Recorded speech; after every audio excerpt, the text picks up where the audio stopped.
How to Set Goals with Middle Leaders. This is adapted from my book, Hidden in Plain Sight, Realizing the Full Potential of Middle Leaders. Our learning goals for today are going to be really covering the difference between what transactional and transformative goals are. I'm not going to be advocating for one or the other. I feel there's a time and a place for when we should be expecting our teams to be working very transactionally, just getting things done, and when we should be pushing them to be working transformatively. For those joining in that are senior leaders, one of the key themes today is about aligning the work of the teams to the needs of the school. So making sure that the guiding statements are well articulated and the strategic plan for the school is well known and that teams understand what their role is relative to that plan.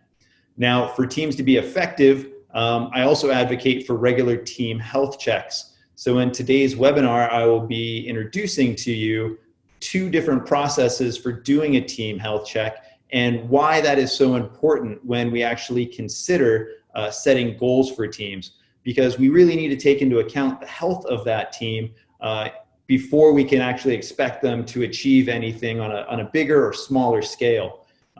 Which brings us to the last part of today's webinar, which is going to be about setting SMART goals. And one of the things I'm going to be talking about today is that SMART goals work well for individuals, but not always for teams. So for you, if you're comfortable with SMART goals, you're going to have to break yourself of that level of comfort around this acronym SMART, and you're going to have to think about teams in a much different light. I'll be introducing to you some research from the University of Michigan, a couple researchers there that I've worked with in the past, and you're going to get to hear from them directly today as well. In terms of the content today, I've been delivering a lot of book studies over the last couple of months with schools, especially now that we're in this virtual realm and a lot of the webinars and PD has been interrupted. We've been working with schools on every week to unpack a different chapter of the book. And these are some of the quotes that resonated with readers in relation to this topic. And that first quote that you see up there is really about the expectation senior leadership have for teams. Now, if senior leaders have an expectation that teams are just really meant for getting things done, those are very transactional expectations, in which case we can't really expect a team to have a very long-term planning purview. We can't expect them to collaborate very effectively or plan very diligently if they're just working on tasks. So we have to really align our expectations with what we want those teams, how we want those teams to work. Another very big theme that is throughout the book is really talks about buy-in.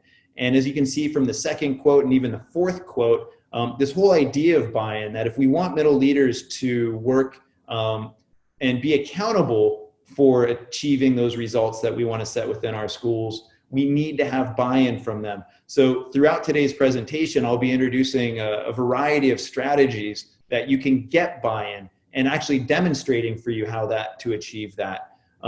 Now, another very important theme today is about alignment and how important it is as senior leaders to constantly be shaping and aligning the work of teams. That it's not just enough to start off the school year saying what we need to be working towards. The work of leadership is constantly working with the teams, reminding them about what's important, going in and seeing the work that they're doing, giving them feedback, mentoring them, helping them shape it. And throughout this process, continually communicating what's important. So throughout the school year, you should have a very singular message that you're constantly delivering. It's not just enough to say it at the beginning of the school year, come back at the middle of the school year, and then expect there to be changes at the end of the school year. You have to be continually communicating it. You got to be continually working with these teams, because if you are, that's communicating what's important to you, to the school, and what they should be working on. So keep that in mind for senior leaders joining in, that is your primary focus when it comes to goal setting. Now, in order for us to really get into this topic of goal setting, I need to kind of lay the foundation for some definitions and terminology about how I do goal setting and why I want to break our mindset around goals like BHAGs, these big, hairy, audacious goals, or stretch goals, or goals that are intended to be transformative. Because personally, my belief is that a goal is not transformational.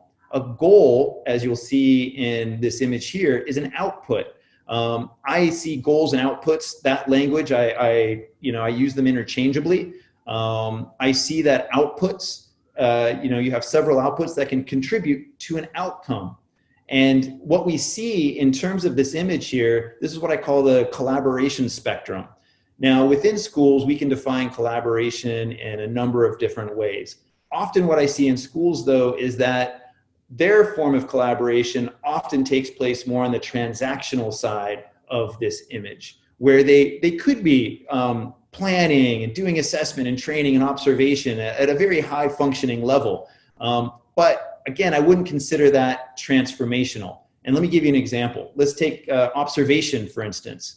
Are we observing to evaluate and to make sure that teachers are doing what they're supposed to be doing? Or are we observing so that we can improve practice? These are two different very instances of observation. One is transactional, we're doing it to make sure things get done, and the other is to improve practice.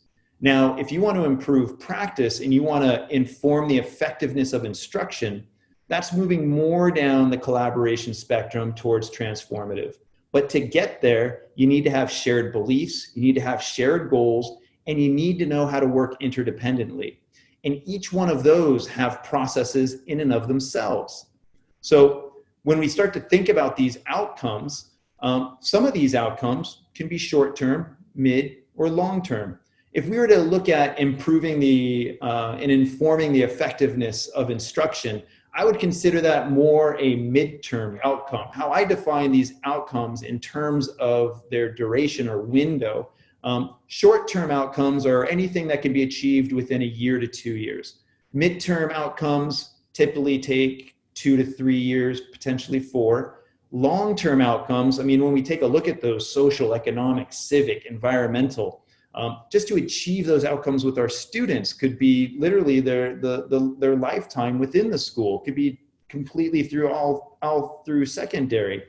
So when we take a look at these outcomes, one of the things we have to keep in mind is how long is this team going to be together and what can we expect of them? How do we define this outcome in terms of the outputs that will contribute to it? So such as learning, knowledge, attitudes. What are the various goals that we can create that are going to shape the learning of our teachers? What are the types of goals that we can create that are going to change or shape the attitudes of our teachers as we move them through some sort of change? And when we look at that midterm outcome where we want it to affect their actions and behaviors in the classroom, we have to accept the fact that to impact teaching practices in the classroom takes more than a school year. It takes 2 to 3 to 4 school years, because we have to take into account the time to develop the capacity, such as giving and receiving feedback, using data effectively. All of these different practices have different processes.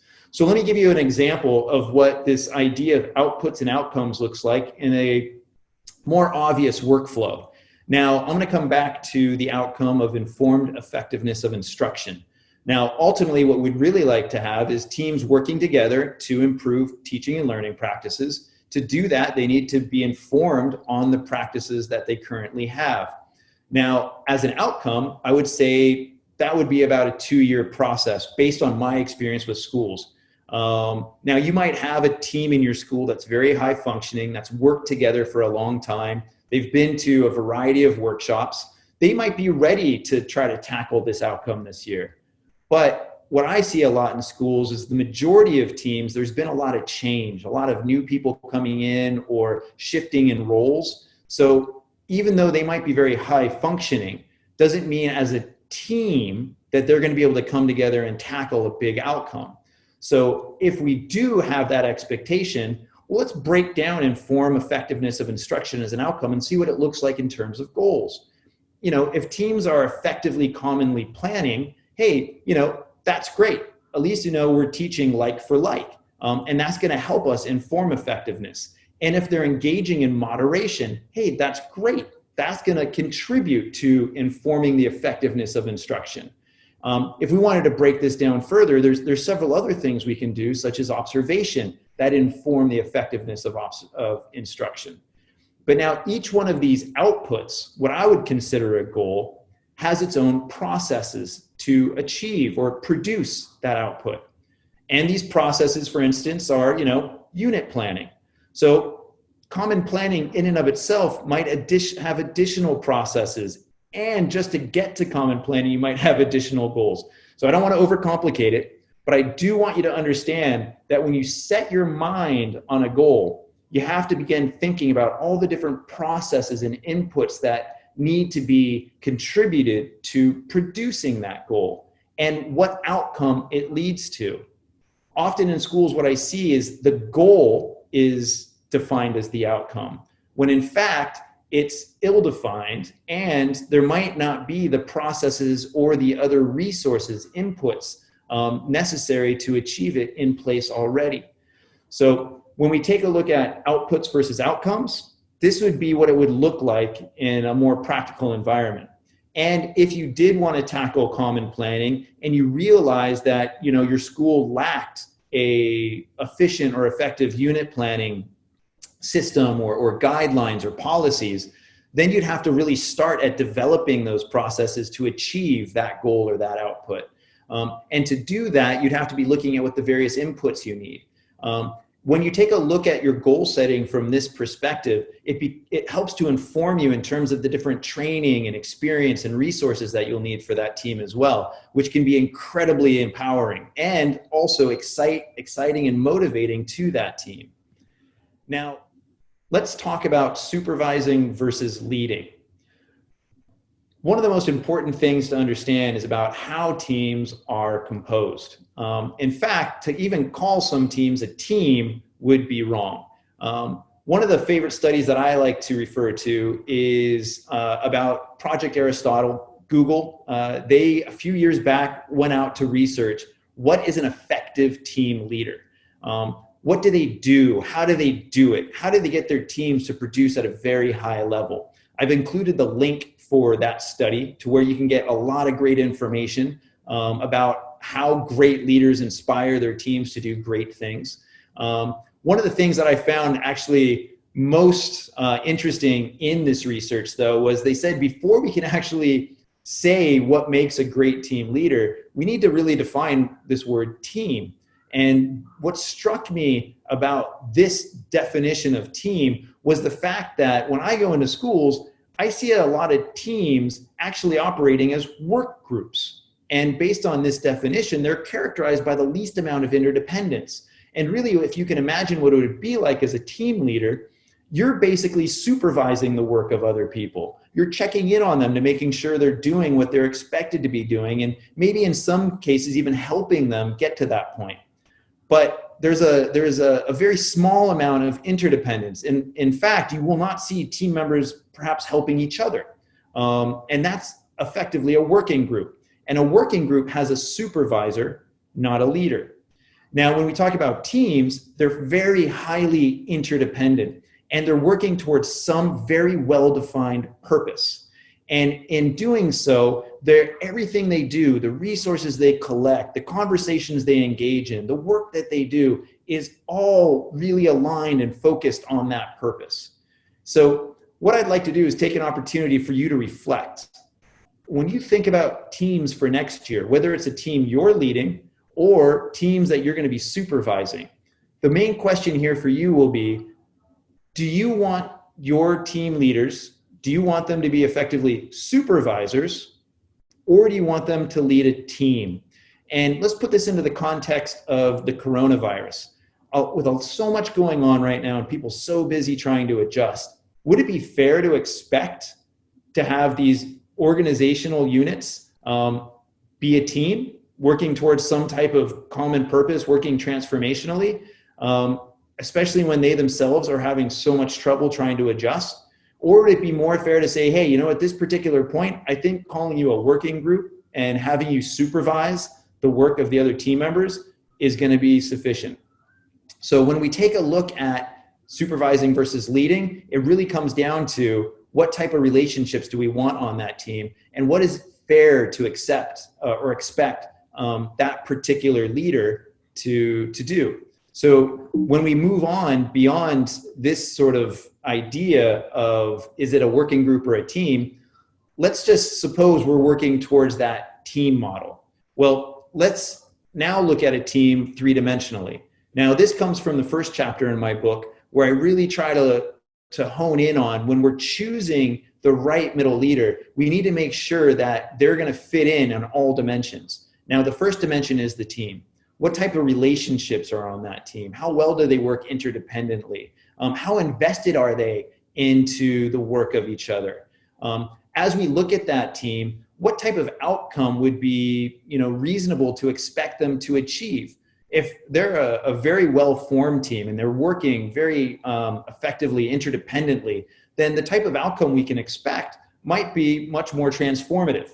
However, if it's a brand new team composed of new teachers and a new team leader, well, we might have to reduce those expectations to be something more transactional. In which case, we're not even really talking about outcomes. We're really just talking about just getting the work done and understanding how to do it and getting comfortable. And if we take a look at this team over maybe a 2 or 3 year horizon, it's fair to say, hey, give that team the first year a chance to develop. And in the second year, we're going to start looking at outcomes. And in the third year, we're going to push them to be really transformative.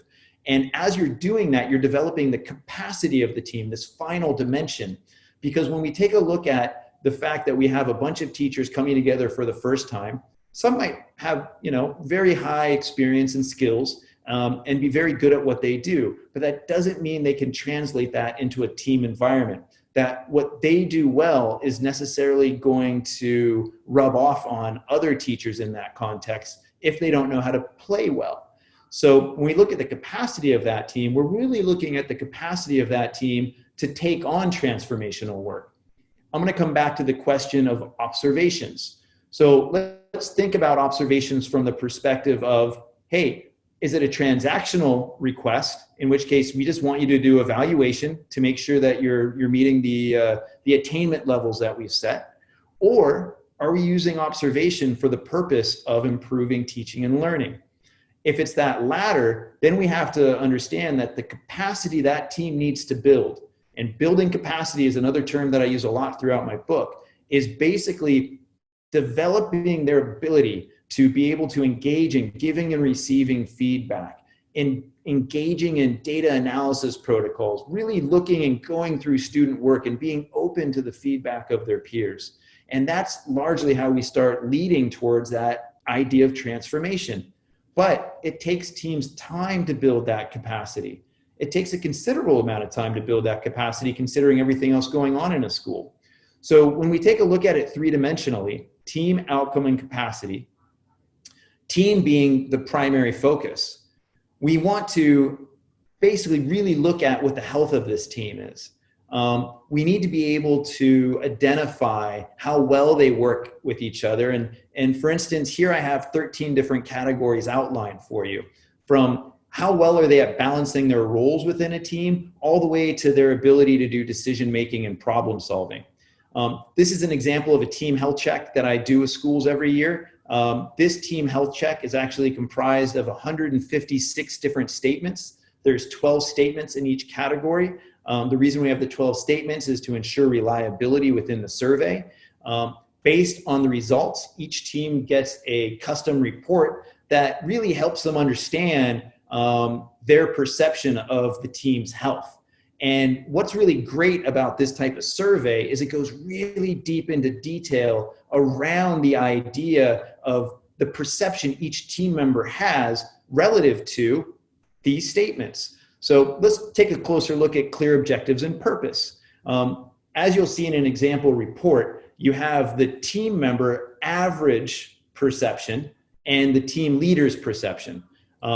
Now, it's important that we average the team member perception just so we get a really good idea about where people stand.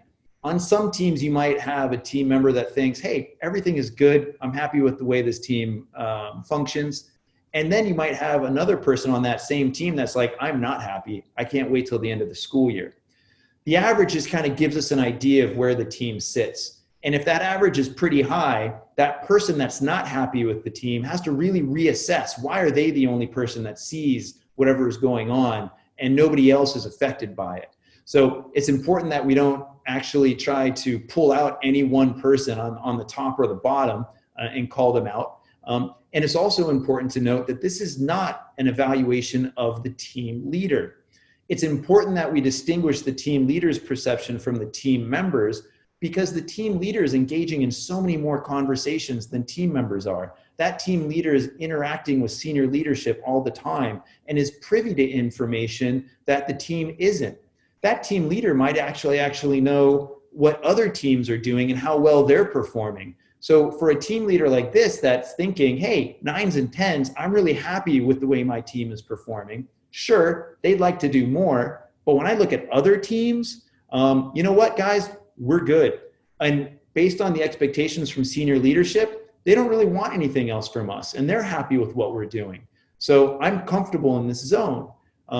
These team health checks really give team members and leaders an opportunity to have these types of conversations in a safe, constructive manner. And we have context for it as well. So this is an idea of a team health check. And why this is important when we think about how we're going to set goals with our teams is because we want to have a really good idea about what their perception of the team is to begin with. If they have a fairly low perception, we don't want to go out there with too audacious of a goal. We don't want to stretch them too much. We want to build their confidence and maybe give them a few pieces of low-hanging fruit that gets them to develop those interdependent relationships they'll need for more transformative goals later. Now, my team health checks are obviously very comprehensive, but good news is I got a freemium version. Now, my freemium version, and something that I would basically suggest a team to do 3 times a year, is that you need to really ask them first, hey, what are we doing well? Guys, what do you like about this team? What are the things we need to continue doing? And you want to be able to note that as a team leader, because you want to continue to build on that energy. You want to use whatever they're getting out of the team as a way to stoke them to do more together. But now we also want to be mindful of, hey, what do the team members think are areas of improvement we could be working on? Is it communication with senior leadership? Is it unit planning together? What are areas that they would like to develop greater capacity around, where they feel the team could be contributing more to? And then lastly, all right, hey, there might be 10 things that everybody on the team thinks that we can improve on. But in order to develop that capacity, we need to really focus on one. What's that one thing going to be for the next few months? What's the one thing we really want to develop that skill and ability around? Because that's going to be our goal. That's going to be our focus. So as you can see with the team health check, this is another great way to distill goals from it based on what the team feels they need to be working on. And that's another great way to get buy-in within the team. Now, what I'm really building towards here, and again, this is something that I actually addressed in a webinar in February about how to select the right middle leaders, really comes down to developing a success profile. Now, a success profile in this case would be for the middle leader. We want to, as explicitly as possible, define what their role is. And I believe you can do that in 2 to 3 sentences. What we want that team to achieve. Are we looking for them to use observation as a way to improve teaching and learning? That alone, 1 sentence, job description, fits fine. Now, if that's the expectation, let's be looking at the job challenges and experience they're going to need to do that. Let's look at the knowledge, the leadership behaviors, and the personal style they need to have. Now, personal style might seem a bit ambiguous, but when you reflect on how every team has its own DNA, every team has its own style and its own subculture, it's very important that that middle leader fits in with that culture or is able to help mold and shape it. So the success profile in this case becomes very important. Here's an example of a success profile for you. Here we have a head of faculty. We have a nice 1-sentence description of what that head of faculty's job is. We go into the different sections, and what I want you to notice is that each section has 3 statements. Each statement is reflective of a different dimension: team, outcome, and capacity. And as we define this role, it becomes very explicit in terms of not only what we want them to do, but how we can develop them in terms of achieving it. Because it might be fair to say we don't always get to select the middle leaders that are the right or the best fit. We're going to have to shape and mold them so that they can be the best fit. And in doing so, this now becomes a roadmap for the areas that we can develop capacity within them as a leader. So how does this connect to goal setting? Well, again, when we take a look at that team's capacity or where that team needs to develop, we want to make sure that we have the right team leader in place that can develop that capacity. And even if they're not the right team leader right now, how do we develop them as a leader so that they can get the team to where it needs to be? And as we start moving now towards wanting to think in a more transformative light, now we have the tools to do it. And we have the way to develop buy-in, not only from the team, but also from the team leader. And this is where I really go into much more detail about goal setting. So something here that is incredibly important related to goal setting is aligning it with the school's major objectives. And when we look at the school's objectives, we're looking at its guiding statements and we're looking at its strategy. And often what I hear teams complain about is that the guiding statements of a school doesn't resonate with them, or they just don't feel it's pertinent to the work that their team needs to do for those students. Or another one that's often asked of them, say if they're being told they need to make their math and language practices more rigorous and structured. Well, hey, how does that connect with our guiding statements that say we're going to develop the dispositions for agentic learning? There's a complete disconnect there. So how do we rationalize? How do we articulate that? Additionally, strategy. Sometimes in schools, strategy is really just kind of kept at the top level. A lot of middle leaders down don't really quite connect with the strategy, don't even know what the strategy is or how it was developed. What you have is you have senior leadership just directing tasks at various teams, wanting them to work towards that strategy. Now, the problem with that form of marionetting, that form of coordinating, is that you're not going to get buy-in. Not only you're not going to get buy-in, but you're also going to lack an understanding of what it's going to look like when they achieve it. There's a lack of that big picture. And when you're missing those two components, the third component of motivation will really be lacking. And motivation is so key especially in a time-starved environment where we really want our teams working hard and efficiently towards realizing these outcomes. So when we reflect on aligning teams, again, one of senior leaders' most important roles is constantly communicating the priorities of the school throughout the school year, working with the teams to make sure they stay aligned with it. And when you look inside a team, it's not enough just to set a team goal about using observation to inform instruction across the school. We need to actually go into that team and see how that team is articulating that objective or that goal. Because there's going to be a leadership goal. Hey, how do I communicate more effectively with my team so that I can demonstrate that ability to give and receive feedback? There's the team goal, obviously, around the observation, but there might be personal goals. And in a minute, I'm going to actually share with you why it's so important that we still allow for personal and team goals, because we can't expect personally everybody's going to connect with that need about teaching and learning around observation, for instance. They might have different priorities or needs. So we have to allow them in some way to articulate this greater purpose in their own respect to where they're comfortable, to what they need. Let me give you an example of what this would look like in terms of alignment. Firstly, based on the purpose that a team is seeking to achieve, how well does it align with strategic objectives and guiding statements? This is the first question. So when you do go out to set a goal, really start to look at how it aligns with what the school's communicating, what its priorities are. This is incredibly important for you as a middle leader if you want to manage up. Managing up, you need to be able to demonstrate that you're working on the things that the school holds most precious, that is a priority to them. If you can demonstrate you're working on those things, senior leadership are going to be more likely to be responsive to your needs. Next, the outcomes or the purpose that we're working towards. And again, I'm using these interchangeably. Is it a short, mid, or long term? You need to really get an understanding of how long it's going to take you to realize that outcome or that purpose, because that's also going to help set expectations with senior leadership, such as, hey, I'm a new leader to this team. I have 3 new team members. We're really working hard on just trying to understand how to deliver and help students access the curriculum. We do want to reach for and achieve more transformative outcomes, but we need time to develop. We need time to understand the processes and build trust. So at this point, we need to really differentiate the expectations for teams. And you as a team leader, as long as you can articulate that, you're going to find you're going to have a much more forgiving senior leadership, especially in terms of what you're working on as a team. And they're going to be very proud of you in the fact that you're able to identify that and they know what you're working towards because it still connects with that greater purpose.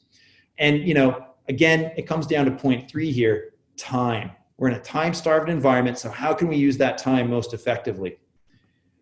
In this regard, when we think about goal clarity and setting goals now, all right, we have to be mindful of how difficult these goals are going to be. We have to also be mindful of what types of goals these are. Now, here's the first bit of information from that study with the University of Michigan, where they took and looked at, and this was also in conjunction with somebody from Arizona State University, my alumni. Here what they were looking at is complex task, simple task. Is it a learning goal or is it a performance goal? Now, for instance, a performance goal would be, hey, getting all those observations done. We need to be informed that what teachers are doing in the classroom is aligned with what we expect. That's a performance goal. So literally, it's very transactional. It's going into the room. It's making sure that what's happening in that classroom is aligned with the expectations of the school and the parents. That's performance. Now let's take a look at a learning goal. How are we using observation to inform instruction so that we can improve it?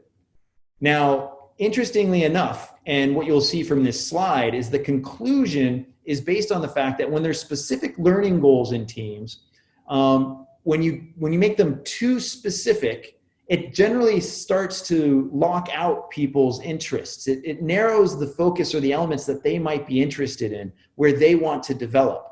So when you actually look at setting goals, simple or complex, you're going to have better performance. You're going to have better luck with the performance goals than you were with the learning goals if they're specific. Now, earlier in the webinar, I talked about the problem with SMART goals, individual versus team. This is where it comes up. If we use SMART as our acronym for goal setting, and we're doing it for a team, and we're looking at the difference now between a learning goal and a performance goal, we're already setting ourselves up for failure if we make a learning goal too specific. And this is why when I come back to that last slide, you need to allow for people to have their own personal goals to where they can develop in line with what they feel their needs are because they know best.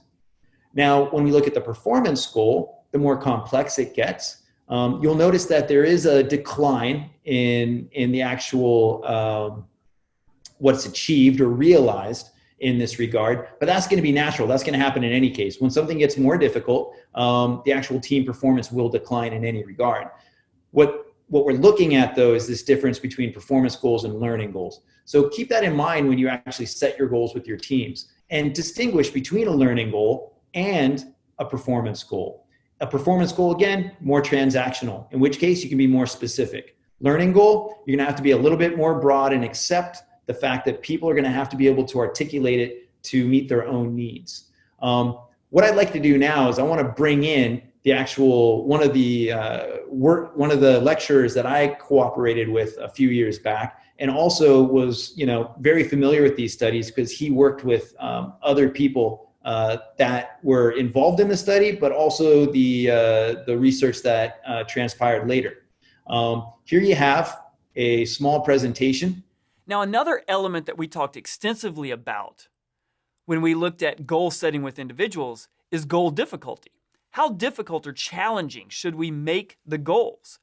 And you'll remember this study that we shared with you, where when individuals accept the goal, when they're really committed to that goal, what we find is that as the goals get more difficult, we find that performance increases significantly with goal difficulty. So as the goals become a greater stretch, more challenging, when I'm really committed to that goal, my performance increases. But what happens when we take that to the team? What we actually find is it depends on the personalities in the team. So for example, easy versus difficult goals. And here I'm looking at the team's ability to adapt to changing conditions in their environment. And what we actually find is that if the team is assigned or set really challenging, difficult goals, that improves team adaptation and performance only if the team has what we call a learning orientation, which is really very akin or similar to a personality dimension. Learning orientation is the team understands that it's going to make some mistakes, but it's committed to learning from them. It has an open mindset to taking risks, to trying new things, all in service of learning. When you combine that high learning orientation with difficult goals, you get team adaptation. You get better team performance in these dynamic situations. But if you combine those difficult goals with the absence of that learning orientation, you actually see worse team adaptation and performance. And that's akin to what we find when we look at the counter to a learning orientation.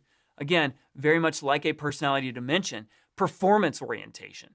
This is when the team as a whole is focused on proving to other people, maybe the boss, how well it can perform, or avoiding making mistakes. The antithesis to a learning orientation. When you have difficult goals combined with a really high performance orientation, you actually find the team is less able to adapt and perform. What's the impact or implication for you? If you as a manager or a leader of your team, if you want to improve performance by setting difficult, challenging stretch goals, you better be sure that your team is cultivating and embracing a learning mindset, a growth mindset, a learning orientation, as opposed to that performance orientation where they're trying to avoid making mistakes or avoid looking silly or trying to prove to other people how good they are. You want them to be focused on taking a few risks, experimenting, being open to new ideas, and focused on learning. If you're really going to stretch those goals, make those more challenging. Now, when we talked about goal difficulty previously, we also talked about what happens when individuals reject their goals. They're not as committed to those goals. And what we find is that when you're not as committed, as goal difficulty increases, that goal difficulty actually decreases your performance. Not too surprising. We find something similarly interesting in teams, where when the team is committed to its goal, performance generally at the team level improves. All right. So as we've kind of learned in this video, and especially in those previous slides, is when we reflect on setting a goal for a team, we have to take into account, all right, how does this team work now, right? We have to check the pulse. We have to do a health check. As we look at that team and we start thinking about the types of goals that we want to pursue, or ultimately the outcomes and the goals that it will take to achieve those outcomes, we need to start distinguishing them between learning and performance goals. And, if we're going to be tackling learning goals, we need to start looking at the learning orientation of the team. Performance goals, performance orientation, and then beginning to understand how difficult we should set or what type of bar or expectation we should have for the team. So in this particular regard, goal setting is not just a matter of trying to understand what everybody's interests are, aligning it, and then defining it in a statement or in a question. It's ultimately taking into account, well, what is the expectation for me as a leader? What is this team capable of? What is their capacity to work transformatively? And, what are the different ways we can develop that capacity through a team health check? And as we start to look at setting that goal, how can we further distinguish it in terms of what type of goal is? Because that also will help us understand the type of capacity we need to develop. In this particular regard as well, what I want to get your mindset on, and I'm just going to show you one last example on how to set a team purpose, and based on that team purpose, how you can use that to define the goals that will help you to achieve that outcome. Think about establishing outcome or establishing purpose. Again, using it interchangeably. What the outcome or purpose really needs to include is it really needs to reflect the values of the individuals. Why do we want to do this? Why do we do what we do? What's the moral purpose, as Michael Fullan would say? Next, what are the beliefs that drive us to believe, that this is important, that this is what we should be doing? What is that driving motivation? What are the ideas or the research or the experiences we've had that really will help demonstrate or inform us towards realizing that outcome? And lastly, what are the types of behaviors we need to start demonstrating to do it? Those behaviors just aren't about group norms and how we work together, but those are also the behaviors in terms of what we're doing in the classroom and the practices that we adopt. What are the types of practices that we need to start focusing on more? Now, when you take a look at the values, the beliefs, and the behaviors, in order to form an effective outcome, an effective purpose, you need to synthesize them all together. You need to bring them all together. And now when we take a look at what this would look like, things to consider, who are we? When we take a look at the team, who do they want to be together? Are they partners, facilitators, are they advocates, are they knowledge managers? How do we define ourselves as a team? Next, how will we do this? What are the types of activities we need to engage in? What is it going to look like as we work towards this outcome? And lastly, don't ever take for granted that moral purpose, the why you're doing it. You need to make it explicit, because if it's explicit, it will be a constant reminder to why we're asking teachers to spend that extra time with us, to actually go into extra meetings, maybe meet in the morning before classes start or at lunch outside of common planning times, because this is important. Now, some driving questions to consider for maybe an effective purpose statement, considering, COVID-19. These are questions that I've been seeing come in from teachers that might actually help inform you in terms of what might be an effective purpose for a team going into next year, or even the remainder of this year. How do we develop more self-directed learners? How do we ensure greater attendance? Quality of work, how do we address that? How do we foster greater collaboration between students?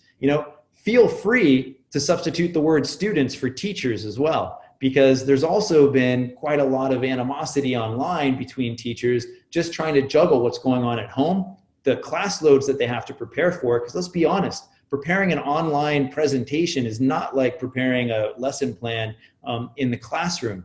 And when we're switching from that model to the online model, it's going to be significantly more taxing. So again, you can substitute those words student and teacher at any point. Now, here's what I've come up with when I think about this type of team. A question that might be driving them in terms of what they need to do. How can we develop the dispositions and skills in our grade 6 students to make them more effective agents of learning outside the classroom? What I like about this is the fact that it really acknowledges it's not students, it's grade 6 students. It's relative to the team. It's really important, again, to also define that domain of action that you can actually work within. If you try to use terms that are too all-encompassing or too generalized, it does create confusion later as you pursue that goal.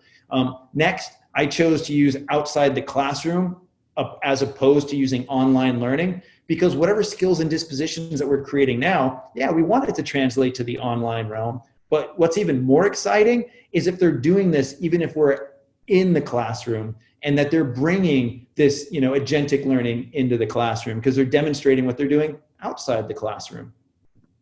Now, the purpose statement that I could distill from this for a grade 6 team is: we will research, observe, and evaluate the application of new strategies that develop the skills and dispositions in grade 6 students to be more effective agents of learning outside the classroom.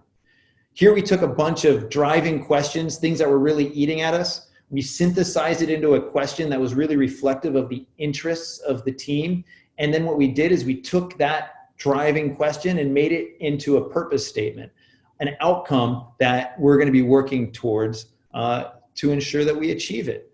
So in this regard, now when we start to take a look at research, observe, evaluate, we're defining our relationship with each other. We can start thinking about all the different outputs, all the different goals that can be associated now with this purpose. I mean, just looking at it, 10 come to mind right now, especially when we break it up to research, observe, and evaluate.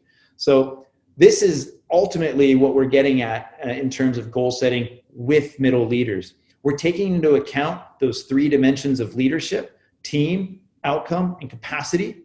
We're setting a very clear expectation for what we want them to do in their success profile. Because we've actually assessed the team's health, we understand the capacity that that team leader needs to develop in order to realize that outcome. And as we work towards aspiring towards this particular outcome, it's something that's also reflective of all the interests of the team members. And that is effectively how you set an effective goal with middle leaders.